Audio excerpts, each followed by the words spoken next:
ઉમેદવારો ઊભા રાખવાના છે અને ઓવીસી સાહેબ જે છે ભારતની અંદર જે અત્યારે બિહારમાં ચૂંટણી છે એમાં એમની પણ 5 સીટો આવી તો ગુજરાતની અંદર પણ એમની સાથે ગઠબંધન કરીને અમે અમારી સીટો લોકોના હાથમાં સત્તા કેવી રીતના આવે એ અમે વિચાર કરીને આગળ વધશું.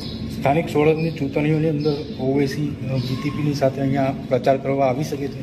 બિલકુલ આવી શકે. તમે આમંત્રણ પાઠવશો? તમે આમંત્રણ પાઠવશો? તમે બોલાવશો, આમંત્રણ આપશો? બિલકુલ બોલાવશો. શા માટે?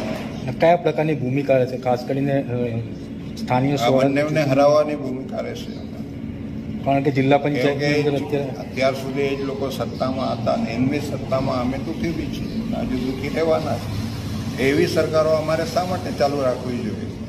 એટલે હું તો દેશના લોકોને વિનંતી કરું છું કે આ લોકોને વોટ નહીં આપો, કેમ કે મત આપીને આપણે મરવાની જે વાત છે એ મારવાની જે કોશિશ કરી રહ્યા છે એમાંથી છુટકારો મેળવવા માટે લોકોએ બીજેપી અને કોંગ્રેસને તિલાંજલિ આપવી જોઈએ, જેથી આ દેશના લોકો પોતાની રીતના જીવી શકે, સુખી બની શકે, યુવાનોને નોકરી મળી શકે, બેરોજગારીમાંથી મુક્તિ મળે, એ જાતના પ્રયાસ અમે કરશું.